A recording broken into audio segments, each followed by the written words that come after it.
बिस्मिल्लाहिर्रहमानिर्रहीम। अस्सलाम वालेकुम दोस्तों। एक भाई ने रिक्वेस्ट की थी कि मैं सन एलर्जी पे वीडियो बनाऊं, जिसको फ़ोटो सेंसिटिविटी भी कहा जाता है।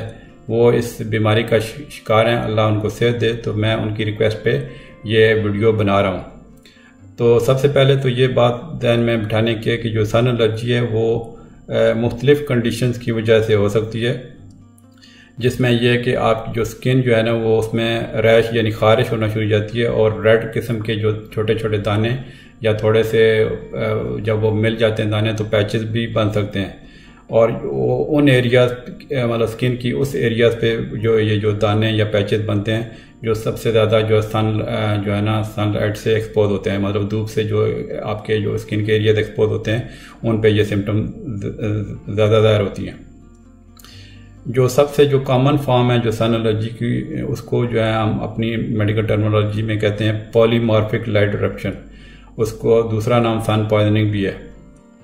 और कुछ लोगों को जो सन एलर्जी है वो एक तरह की विरासती बीमारी की शक्ल में मिलती है। और बाकी जो जिनको विरासती प्रॉब्लम नहीं है तो उनको जो है कुछ और ऐसे ट्रिगरिंग फैक्टर होते हैं, मतलब कुछ ऐसी चीज़ें होती हैं जैसे मिसाल के तौर पे मेडिकेशन होगी, या जो है अगर आपकी जो स्किन है किसी ख़ास किस्म के प्लांट से, जैसे एक प्लांट आता है वाइल्ड पार्सनिप के नाम से, या लाइम्स का जो प्लांट होता है उससे जो है उनकी जो अगर स्किन एक्सपोज हो जाए तो वो जो है ज़्यादा सेंसिटिव हो जाती है। तो फिर उस स्किन पे जो है जब सनलाइट मतलब धूप पड़ती है तो उनको ज़्यादा ये जो है ना इसकी अलामात होती हैं। जो छोटे मोटे जो एलर्जी के जो धूप के जो एलर्जी के केसेस हैं वो बगैर ट्रीटमेंट के ठीक हो सकते हैं, लेकिन जो है जो ज़्यादा केसेस जो जब शिद्दत उनमें आ जाए, बीमारी थोड़ी बढ़ जाए, तो उसमें कुछ स्टीरॉयड क्रीम या पिल्स वगैरह आती हैं जो मैं आगे चल के आपको बताऊँगा, तो वो उसका से इलाज हो सकता है।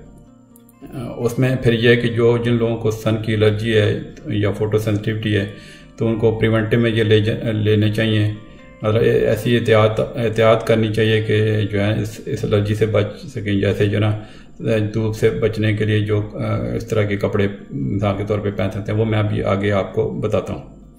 आप पहले तो इसकी जो मैं सिम्टम डिस्कस कर लेता हूँ, यानी क्या क्या अलामत होती हैं।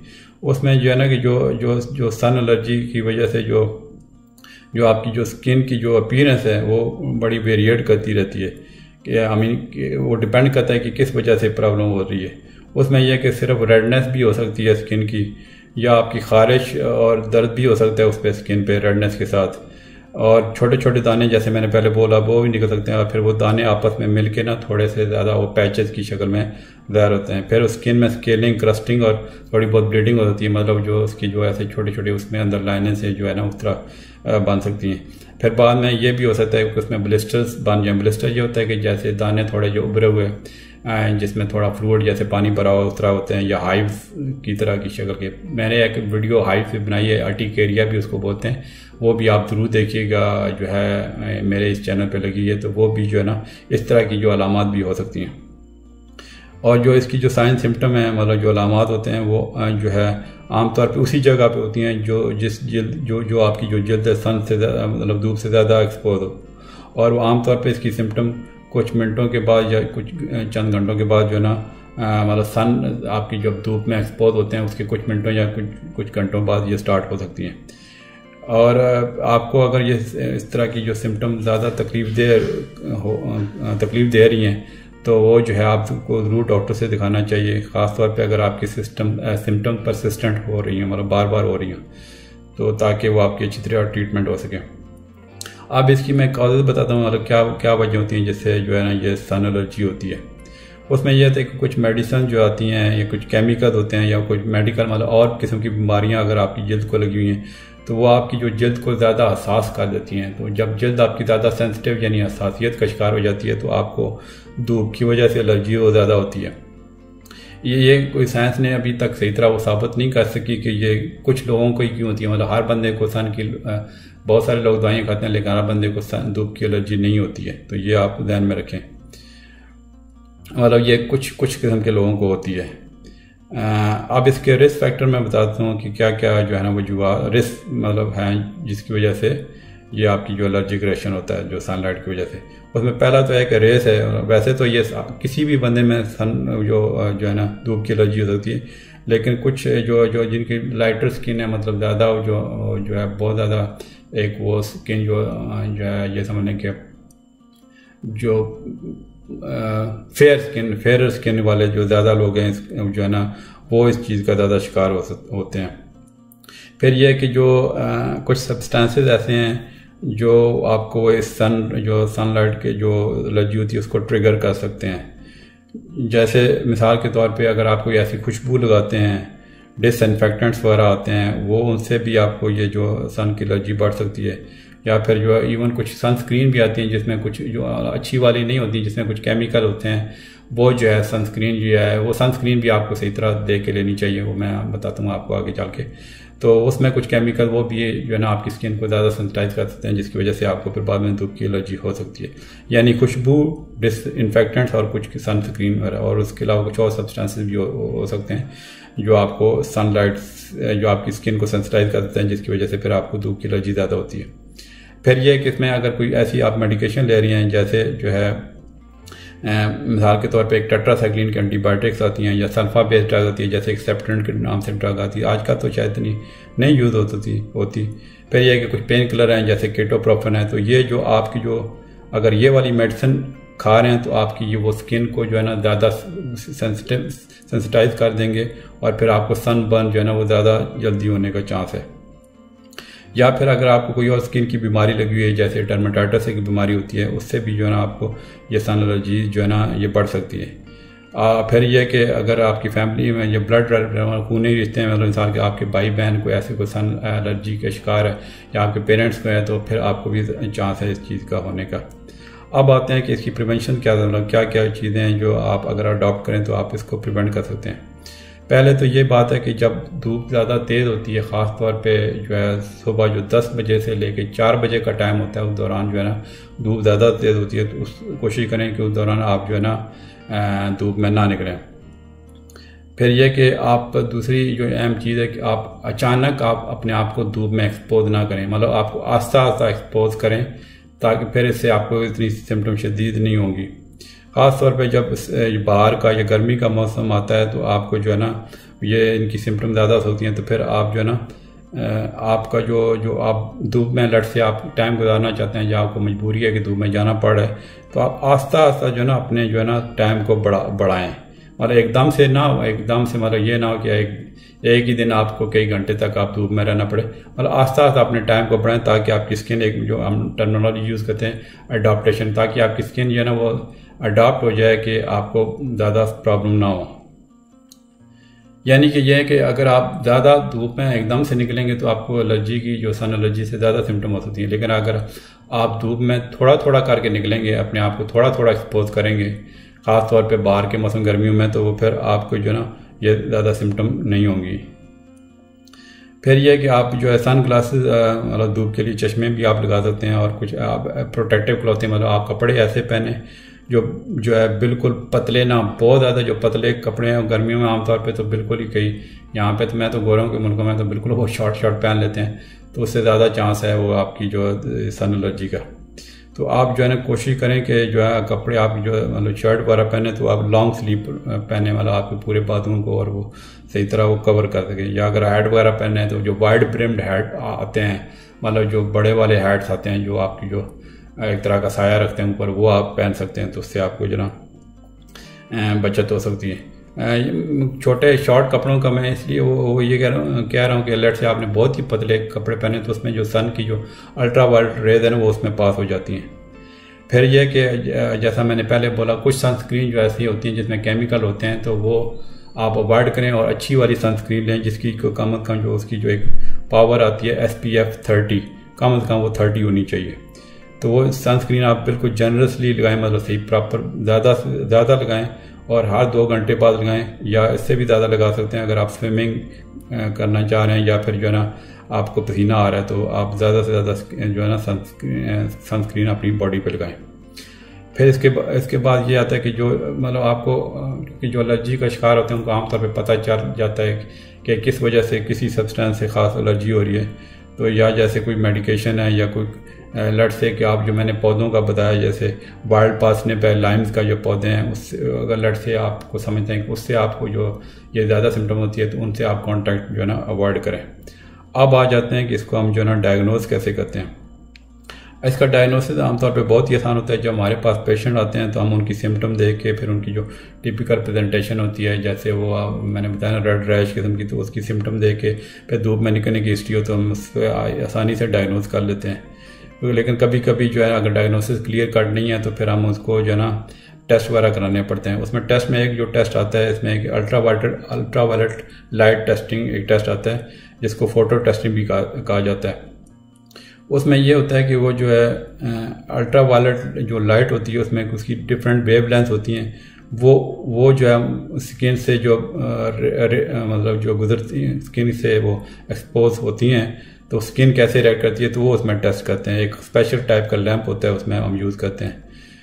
मतलब जो है ना कि क्योंकि अल्ट्रावायलेट लाइट की कुछ किस्में होती हैं तो मतलब उसमें हम पता चला लेते हैं कि कौन सी किस्म है जो अल्ट्रावायलेट लाइट की जो आपको जो है ना आपको रिएक्शन कर रही है, तो उससे फिर हमें अंदाज़ा हो जाता है कि ये जो है ना आपको अल्ट्रावायलेट लाइट की किस फॉर्म से जो है ना वो एलर्जी है।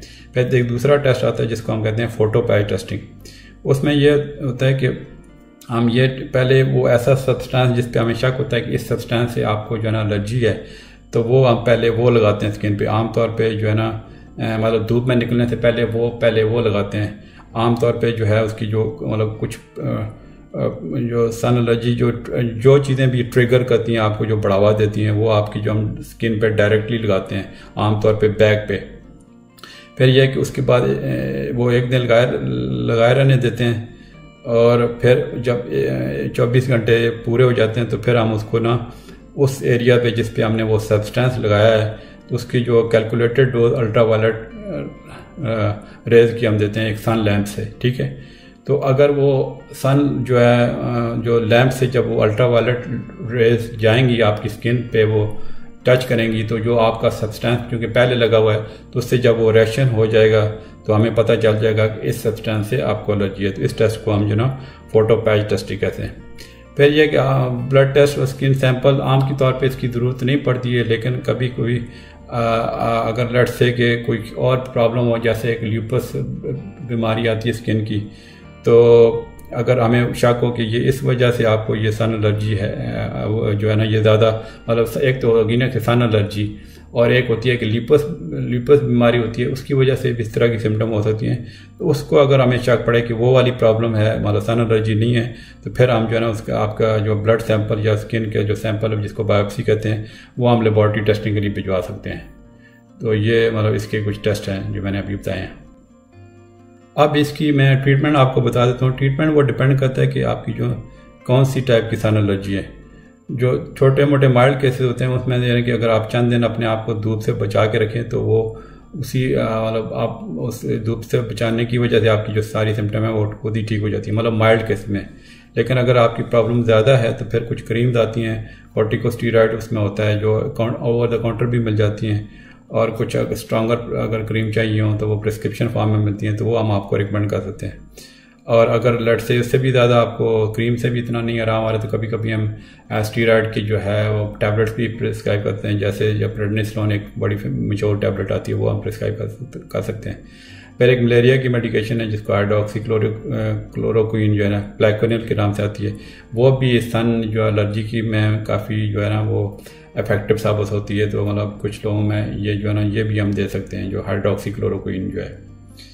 फिर इसमें एक और ट्रीटमेंट का ऑप्शन है जिसको हम कहते हैं फोटोथेरेपी।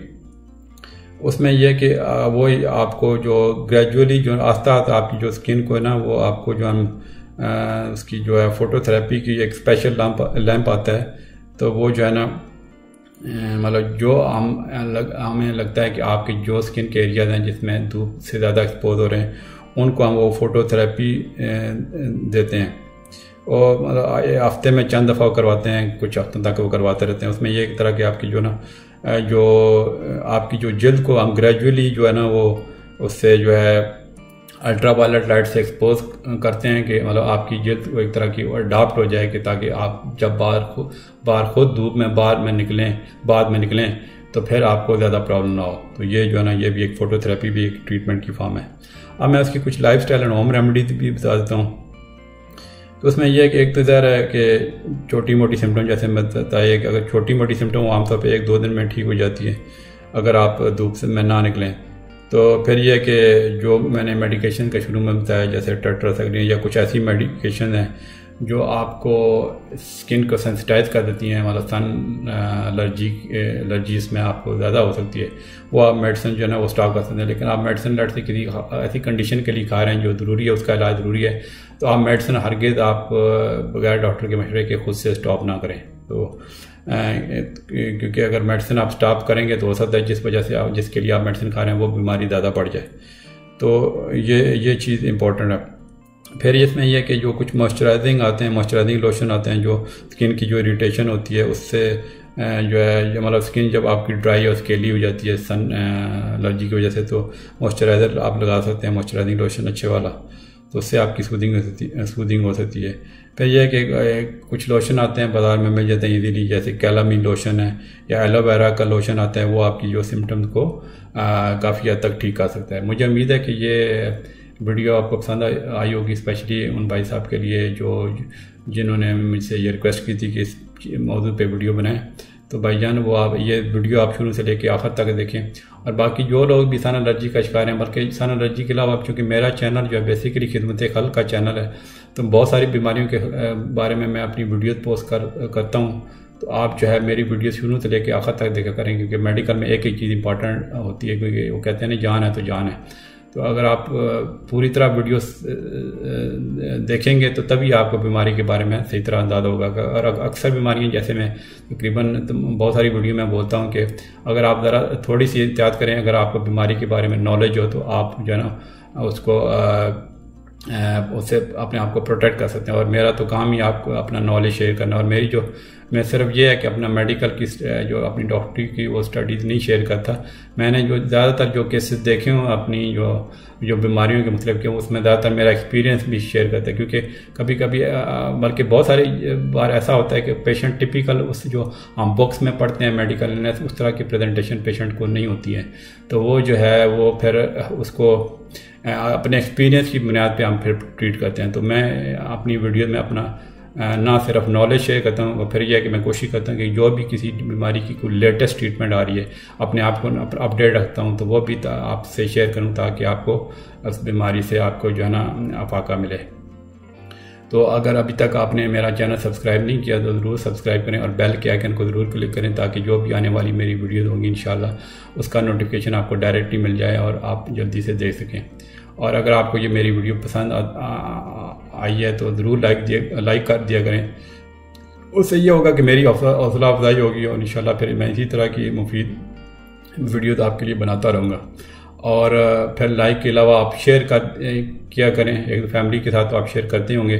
सोशल मीडिया जैसे फेसबुक या ट्विटर से पे शेयर किया करें, क्योंकि उसमें ये जो बेत बेबी चैनल है, क्योंकि इसके पीछे बहुत बड़ा मकसद है कि मतलब जो है खिदमत खल्क का, कि आप मतलब मुख्तलिफ पेशेंट को जो बेचारे को बहुत सारी कई बीमारियां होती हैं, तो उनसे जो है उनकी अवेयरनेस क्रिएट की जाए उनके लिए, ताकि वो इन चीज़ों से बीमारियों से बच सकें। तो ये एक बहुत बड़ा इस चैनल के पीछे जज्बा है खिदमत खल्क का।